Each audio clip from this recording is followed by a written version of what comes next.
কেমন আছো? আবার দেখা হলো এই করোনার মধ্যে। আমি আশা করি তোমরা সবাই ভালো আছো এবং করোনা মুক্ত আছো। তো আজকে আমাদের lecture 3 first year non major, subject হচ্ছে ইলেকট্রিসিটি অ্যান্ড ম্যাগনেটিজম, আর সাবজেক্ট কোড হচ্ছে 122। আজকে আমি তোমাদেরকে প্রথম অধ্যায় থেকে অর্থাৎ ইলেকট্রোস্ট্যাটিক্স অধ্যায় থেকে পড়াবো হচ্ছে energy stored in electric field, অর্থাৎ তড়িৎ ক্ষেত্রে সঞ্চিত শক্তি রাশিমালা নির্ণয়। তো আমরা কি জানি, একটি ক্যাপাসিটর বা ধারকে যদি আমি চার্জ বৃদ্ধি করি তাহলে সেখানে বিভব শক্তি বৃদ্ধি পাবে, অর্থাৎ আমাকে কিছু পরিমাণ কাজ করতে হবে, এই কাজের পরিমাণটা বৃদ্ধি হবে। তো এই কৃত কাজটাই এই ধারক বা ক্যাপাসিটরের মধ্যে স্থিতিশক্তি রূপে সঞ্চিত থাকে। ধরা যাক আমার কাছে একটি ক্যাপাসিটর আছে, যার দুটি পাতই সমান্তরাল এবং প্রত্যেকটি পাতের ক্ষেত্রফল হচ্ছে এ, অর্থাৎ একটি সমান্তরাল পাত ধারক আমি নিলাম যার প্রতিটি পাতের ক্ষেত্রফল হচ্ছে এ এবং পাত দুটির মধ্যবর্তী দূরত্ব হচ্ছে ডি। এখন আমি যদি টি সময়ে কিউ প্রাইম পরিমাণ চার্জকে একটি পাত থেকে অন্য পাতে স্থানান্তর করি, তাহলে এই সময়ে পাত দুটির মধ্যে আমি আবার লিখছি কিউ পরিমাণ চার্জকে টি সময়ে যদি আমি একটি পাত থেকে অন্য পাতে স্থানান্তরিত করি,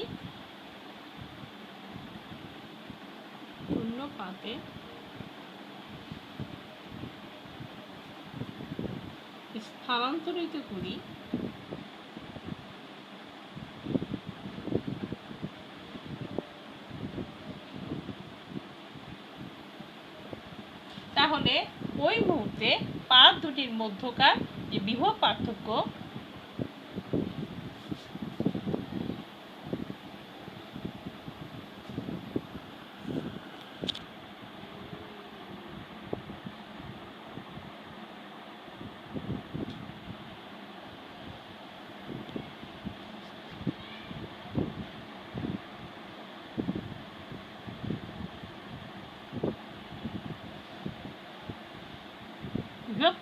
হচ্ছে ভি। এই ভি এর মান হবে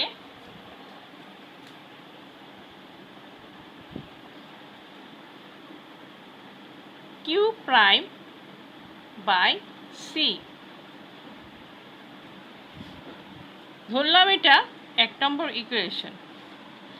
এখন আমাকে দেখা যাক, আমি যদি ডি কিউ পরিমাণ অতিরিক্ত চার্জকে বিনা ত্বরণে একটি পাত থেকে অন্য পাতে স্থানান্তরিত করি,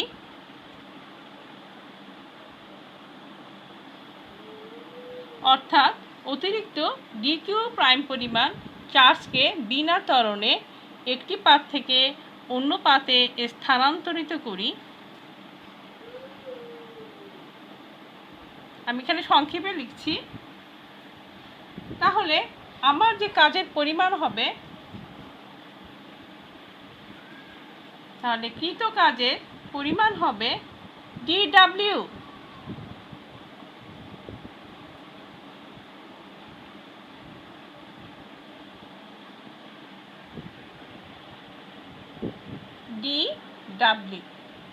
এখন এই ডিডব্লিউ সমান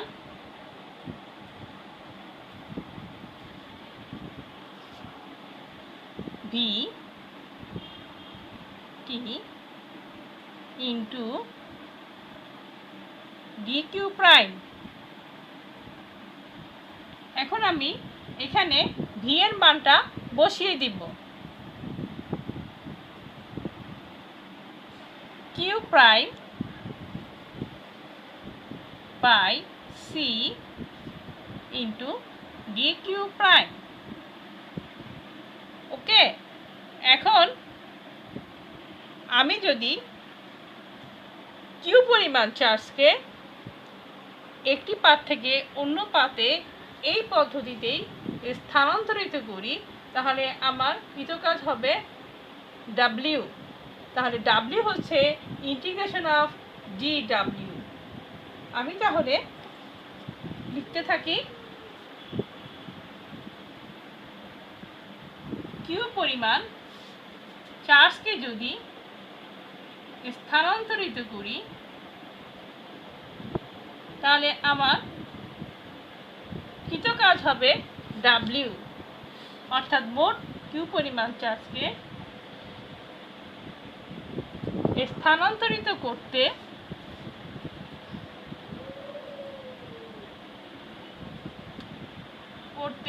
কৃত কাজ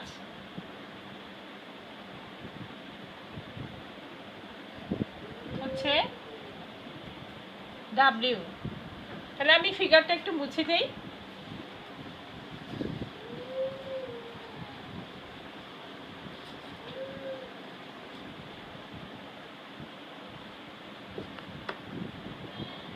এই ডাব্লিউ সমান হচ্ছে ইন্টিগ্রেশন অফ ডি ডাব্লিউ। তাহলে এখানে ডি ডাব্লিউ এর মানটা বসাই, আমার চার্জ স্থানান্তরিত করতে হবে টোটাল কিউ পরিমাণ চার্জকে। তাহলে ইন্টিগ্রেশন অফ ডি ডাব্লিউ, এই ডি ডাব্লিউ এর মান হচ্ছে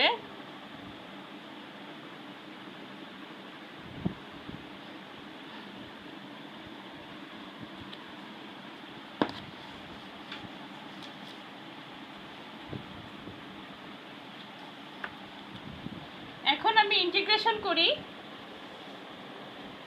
half C Q prime square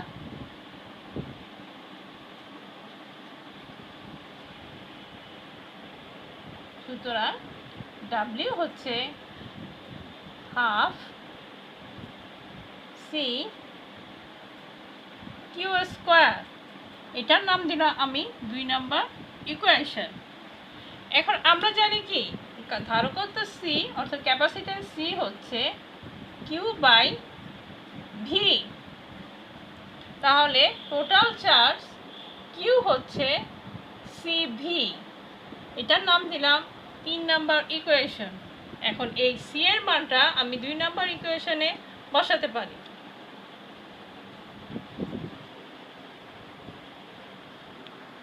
দেখো শিক্ষার্থীরা কি হয়, ডাব্লিউ ইকুয়াল টু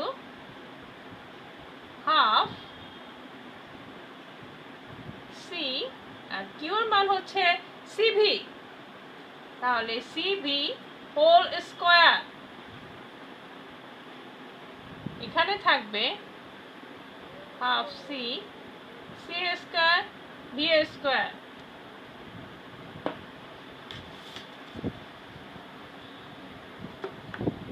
থাকলো, সুতরাং ডাব্লিউ ইকুয়াল টু হাফ, একটা সি কাটা যাবে, সি ভি স্কোয়ার। এটার নাম দিলাম 4 নম্বর ইকুয়েশন।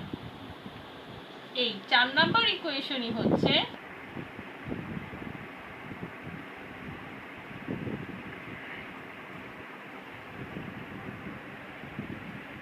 তড়িৎ ক্ষেত্রে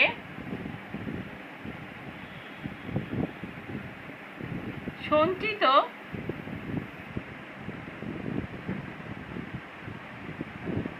শক্তির রাশিমালা।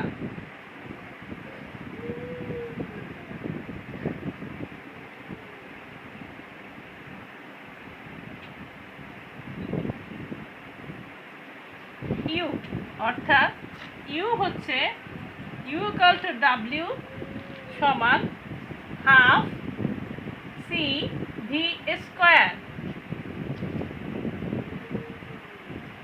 এটার নাম দিলাম 5।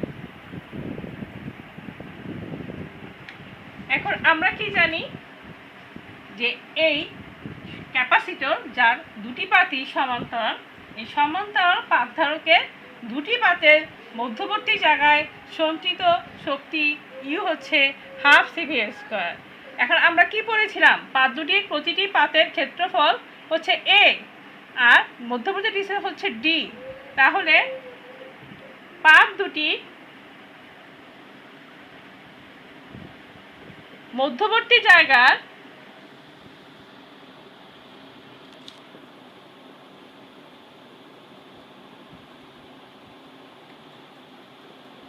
আয়তন ভি হচ্ছে এ ডি, অর্থাৎ ভলিউম হচ্ছে এডি। তাহলে কি আমি এখান থেকে চার্জ এনার্জি ডেনসিটি বের করতে পারি? তাহলে এনার্জি ডেনসিটি হচ্ছে এনার্জি ডেনসিটি স্মল ইউ হচ্ছে half CV square by A D. এটার নাম দিলাম 6 নম্বর ইকুয়েশন। এখন আমি নিচের অংশটা মুছে দিচ্ছি।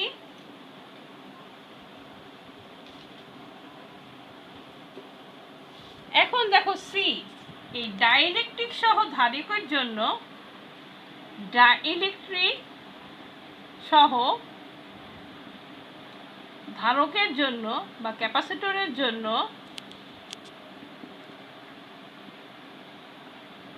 সি এর মান হচ্ছে K epsilon nought A by D. এখন এই সি এর মানটা আমি 6 নং ইকুয়েশনে বসিয়ে দিব। তাহলে 6 থেকে আমি কি পাই?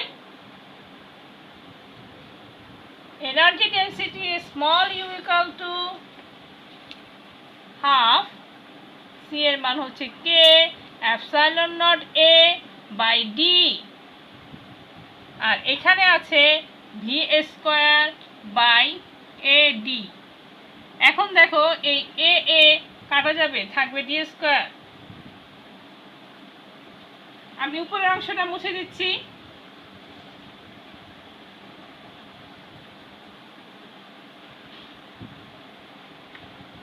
আমার থাকবে স্মল ইউ অর্থাৎ energy density half K epsilon naught V by D whole square. আমরা জানি, এটার নাম দিলাম 7 নম্বর ইকুয়েশন। আমরা জানি তড়িৎ ক্ষেত্র প্রাবল্য ই সমান ভি বাই টি। তাহলে আমি ইজিলি এখানে ই বসাতে পারি ভি বাই ডি এর জায়গায়। সুতরাং ইউ হচ্ছে half K epsilon not E square. এই 8 নম্বর ইকুয়েশনই হচ্ছে ডাইইলেকট্রিক সহ কোনো ধারকে সঞ্চিত শক্তির রাশিমালা। এখন ধরো আমার শূন্য মাধ্যমে কে এর মান হবে 1, শূন্য মাধ্যমে কে ইকুয়াল টু 1 এবং ই হচ্ছে ই নট। সুতরাং শূন্য মাধ্যমে আমি ইউর মান পাবো half epsilon not E not square. তাহলে এটা দিলাম 9 নম্বর ইকুয়েশন। তাহলে 8 আর 9 নম্বর ইকুয়েশনই হচ্ছে আমার এনার্জি ডেনসিটির রাশিমালা। এবার আসো আমরা একটা ইম্পর্টেন্ট প্রশ্নের অ্যান্সার শিখি।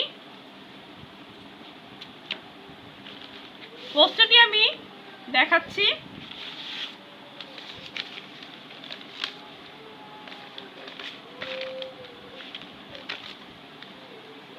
প্রমাণ করো যে এল সক্রিয় আপেক্ষ গুণাঙ্কের কোনো কুণ্ডলীর মধ্য দিয়ে বিদ্যুৎ প্রবাহ আই চালনা করলে কুণ্ডলীর চৌম্বক ক্ষেত্রে সঞ্চিত শক্তির পরিমাণ হবে half L I square.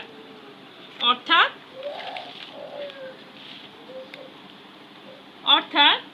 W equal to half L I square. এটা আমাকে প্রুফ করতে হবে। এখন আমরা কি জানি, কোনো আবেশক বর্তনীতে অর্থাৎ কোনো ইন্ডাক্টরে আমি যখন কুণ্ডলীর মধ্যে বিদ্যুৎ প্রবাহ বৃদ্ধি করব তখন একটা আবিষ্ট বিদ্যুৎ চালক বলের সৃষ্টি হবে। সেই ইন্ডিউস বিদ্যুৎ চালক বলটার কাজ হবে কি, আমার প্রবাহ মাত্রা বৃদ্ধিকে বাধা দেওয়া। তাহলে এই আবিষ্ট বিদ্যুৎ চালক বলের বিরুদ্ধে যদি আমি প্রবাহ মাত্রাকে সচল করতে চাই, বৃদ্ধি করতে চাই, তাহলে আমাকে কি করতে হবে, কিছু কাজ করতে হবে। এই কাজের জন্য আমাকে শক্তি সরবরাহ করতে হবে। মনে করলাম এই শক্তি সরবরাহের হার হচ্ছে পি, শক্তি সরবরাহের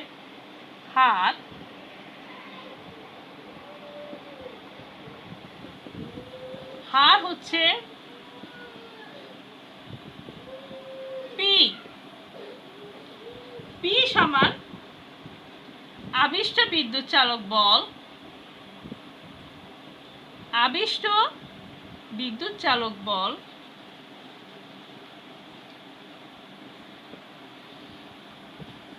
ইন্টু প্রবাহ মাত্রা,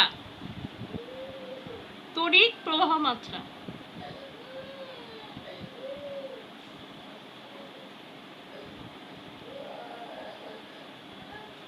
ওকে, তাহলে আবিষ্ট বিদ্যুৎ চালক বল হচ্ছে কি আমার ই হচ্ছে এল ডিআই বাই ডিটি।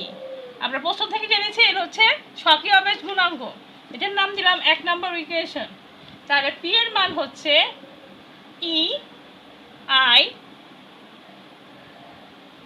পি হচ্ছে এল ডিআই বাই ডিটি আই, এটার নাম দিলাম 2 নম্বর ইকুয়েশন। এখন আমি উপরের অংশটা মুছে দেই।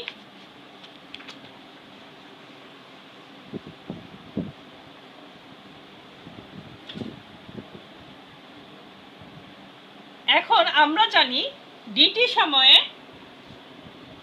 সময়ে শক্তি সরবরাহ হবে,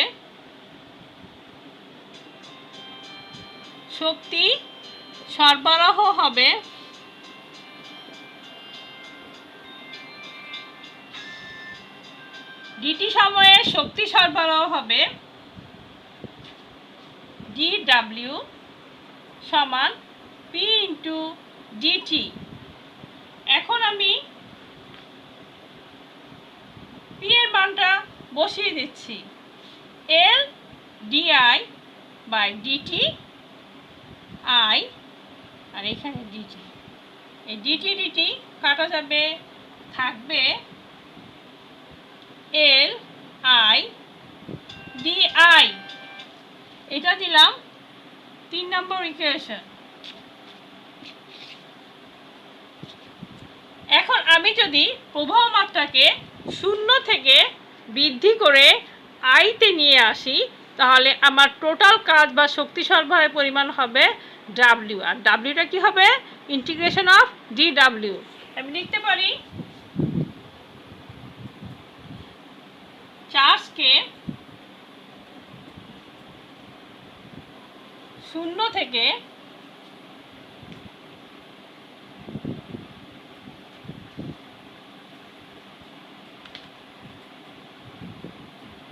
প্রবাহ মাত্রাকে 0 থেকে আইতে বৃদ্ধি করতে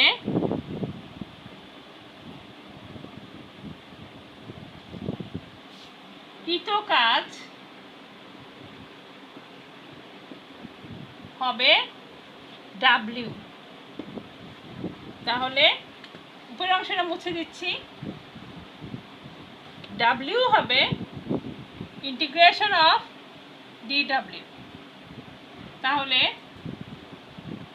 আমি এবার মানটা বসাই, ডিডব্লিউর মান, ডিডব্লিউর মান হচ্ছে আমরা দেখছি LI DI.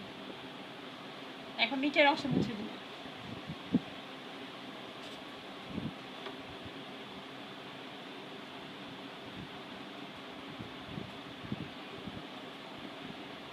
I square by half I 0। সুতরাং W হচ্ছে হাফ এল আই স্কোয়ার। তাহলে সঞ্চিত, তাহলে কি বলবো আমি? প্রুভড।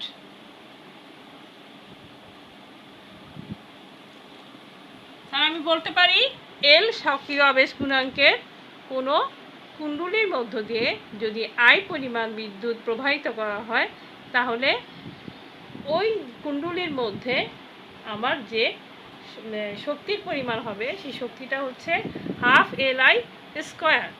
এখন এ সম্পর্কিত একটি অঙ্ক করি আমরা।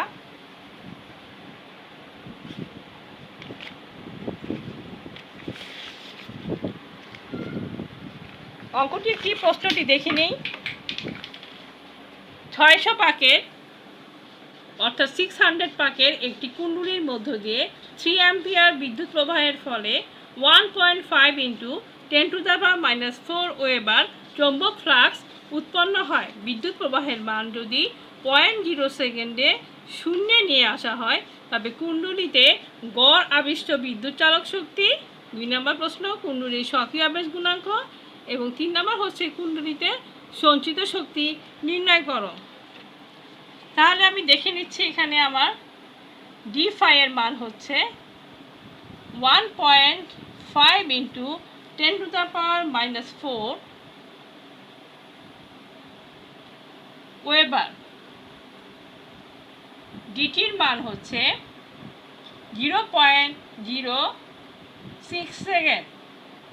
এন এর মান হচ্ছে 600 আর ডিআই হচ্ছে 3A। তাহলে আমার 1 নম্বর প্রশ্ন হচ্ছে এর মান কত, অর্থাৎ আবিষ্ট বিদ্যুৎ চালকের মান কত। 2 নম্বর প্রশ্ন হচ্ছে সক্রিয় আবেশ গুণাঙ্কের মান কত। 3 নম্বর প্রশ্ন হচ্ছে টোটাল সঞ্চিত শক্তির মান কত, অর্থাৎ কুণ্ডলীতে সঞ্চিত শক্তির মান কত। তাহলে আমরা 1 নম্বর অঙ্কের জন্য যে সূত্রটা ইউজ করব সেটা হচ্ছে N D phi by DT. এখানে মান বসাই, এন এর মান হচ্ছে 600, ডি ফাই এর মান হচ্ছে 1.5 × 10⁻⁻4 ওয়েবার, আর ডিটির মান হচ্ছে 0.06 সেকেন্ড। আমার ফল আসবে 1.5 ভোল্ট। ওকে, এবার আমরা ডাটাটা মুছে দিই।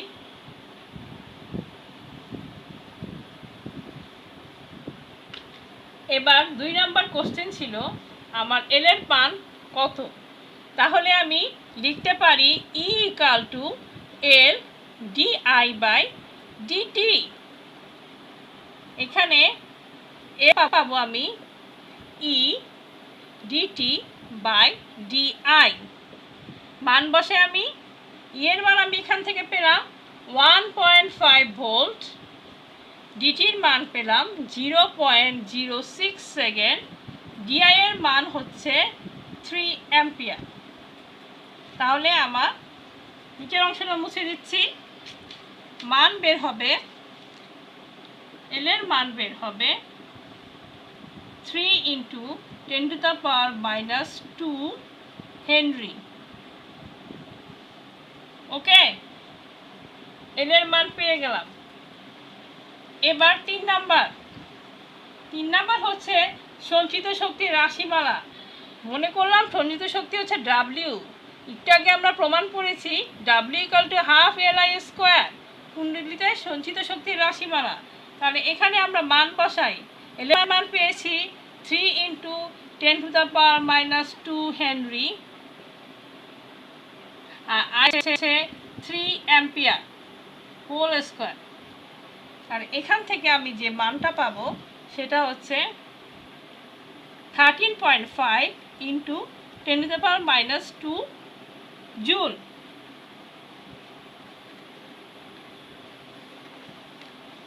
এটাই হচ্ছে অ্যান্সার।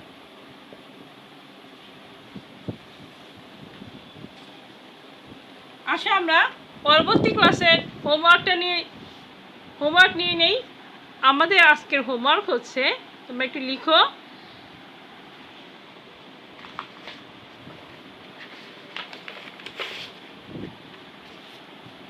প্রতি একক ক্ষেত্রফলে আবিষ্ট পৃষ্ঠ আধান প্রতি একক আয়তনে আবিষ্ট দড়ি দ্বিমেরু ভ্রামকের সমান প্রমাণ করো।